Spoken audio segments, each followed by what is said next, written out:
Hello everyone, welcome back to Starkey Farmstead and Pawpaw Sammy and Allie Bug's YouTube channels. Let's talk about some things that you can do to prepare for this cold front that is moving very quickly towards us here in the south. If you have jars, mason jars, several things that you can do with these guys. Don't leave them sitting empty and then regret it later. The first thing I'm going to do is, with these smaller ones, I'm going to put these reusable lids. You can even use the ball lids that come with them. And I'm going to fill them with water. And I'm going to stack them in the back room. Why would I have empty jars taking up space when I could put clean, potable water in these jars and have water if we lose power? Because here at Starkey Farmstead, if we lose power, you got it, we lose water. And I'm going to have a lot of animals, over 100, that I need to make sure I can keep water going to them. So I have a tank outside, a 300-gallon tank that we will fill tonight just for that purpose. But for my husband and I and my daughter and our dogs, all this water that I keep in these jars will be used for that. Will also be used to wash hands, brush teeth, flush commodes. So it's important not to let those jars go to waste. Another thing you can do, put your Crisco in here with your candle and you have a light source. You can even turn these into heat sources. There's a lot of good YouTube videos out there for that. I advise you guys to check into it. The second thing we're going to talk about, this is super important. Your refrigerator, the temperatures in it will begin to rise within 4 hours if you don't open up the refrigerator door. If you've got kids or you're just somebody, when you get bored, you get going back to the refrigerator, the temperatures in that fridge are going to rise drastically and quickly. So how do you keep your food, your perishable food, safe? You can go ahead and freeze some 2-liter bottles or any kind of container you have with water. Freeze it now. Slide those into your refrigerator once the power goes out, because you need to conserve your gas or your diesel for your generators. And the reason is, if this freezes as bad as they think it's going to be, the stores are going to be closed. You're not going to be able to go to the nearest gas station and get gas if the roads are closed, okay? Especially where I live. Now, some of you are in cities, you're probably thinking, no, I can go right down the road. We won't be able to. So that'll be something that I do. But something else I will do is, if the temperatures are below 20 degrees Fahrenheit outside, you actually can create your own cold room outdoors.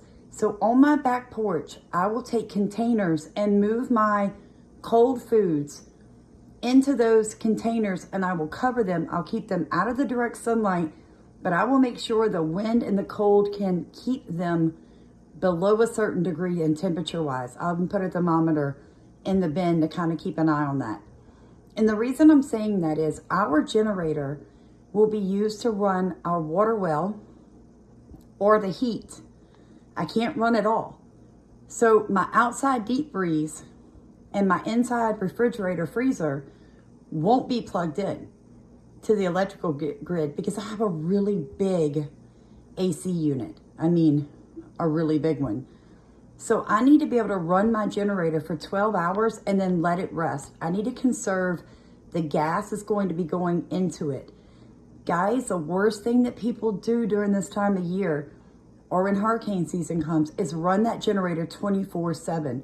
You're gonna burn it up. That's why they don't last long. They're not intended to be ran 24/7.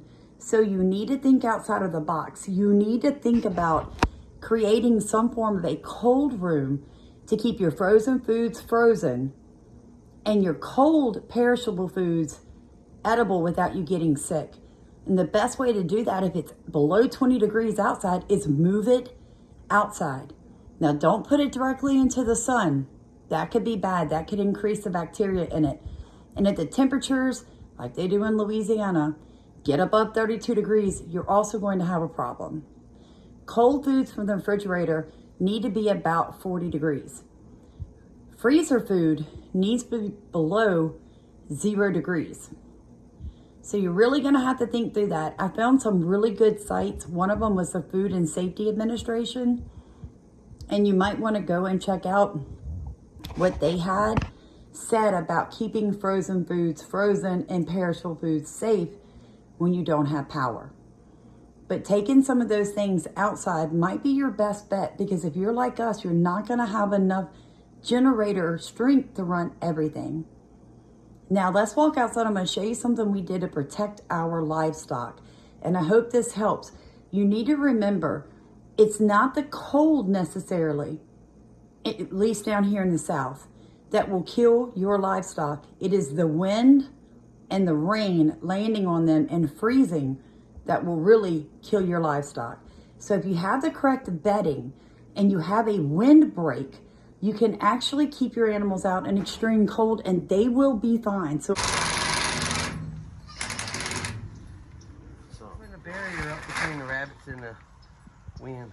the cold air that's coming. Yeah, and I got the wrong size bit.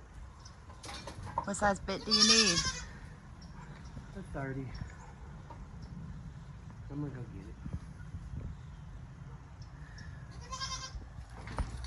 You don't need one. Rabbits like the cold weather, but I'm just trying to protect my, more or less, my water lines and the babies. Yeah, I agree. It's just to keep the wind from going in there and freezing them. Here's the finished windbreak. Guys, it's just your basic tarp. You can get them at the dollar store, at Walmart, or feed and seed store. And the reason we did this is basically the north facing side of the rabbitry. So putting this up, all he's doing is preventing the wind from hitting the rabbits directly on as the temperatures drop. We will literally add a 2 to 3 inch hay bedding in the bottom of all of these cages so that the rabbits can burrow down like they would in the wild. So they're covered on top, they're covered on the sides. It's gonna do amazing. We've had 17-degree weather here in Louisiana before, and we've never lost a rabbit to the cold. Unfortunately, we have lost rabbits to the heat. Here you can see where we moved the leaves in to cover up the garlic. This will keep it from freezing in the ground. This heavy leaf mulch will be exactly what I need to keep the ground from turning into a hard, frozen, dead area. And this is what you want to do if you have plants that you're overwintering in the ground, like garlic and onions. You're gonna want to put a heavy mulch around them to protect them from this freeze. If you haven't caught our video on how we're going to keep our red wigglers, which are composting worms, alive during this freeze, I highly advise you to check out that video. It's amazing. We have some great information for you to talk about how you layer your bed in a way that you trap the heat. It's very similar to how you're going to layer yourself during this cold freeze to keep your body heat in. Multiple layers. That's what I think here in the South that we don't really understand, because normally little thermal shirt and a jacket and we're good. But guys, we're talking 19 degrees for several days. You need to be prepared. Make sure you have extra blankets, even sheets.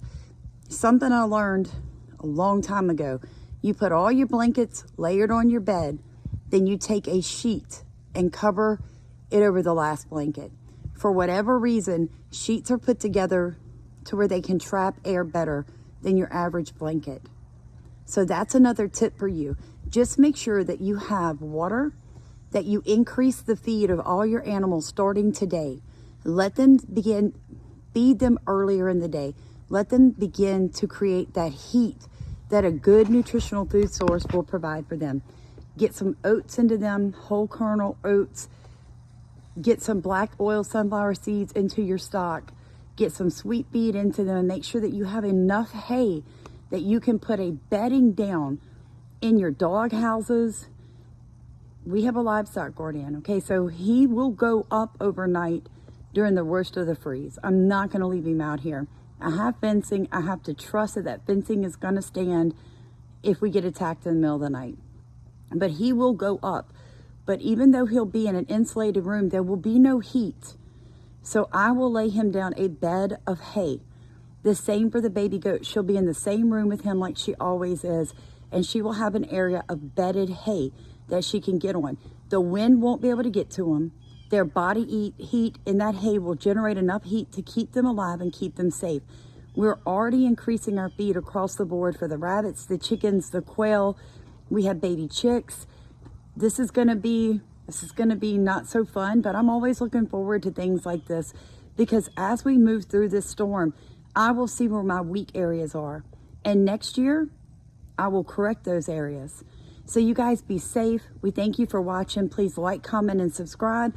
Let us know what you're doing to keep your animals, your family, and your farm, homestead or farmstead, safe during the incoming Arctic freeze.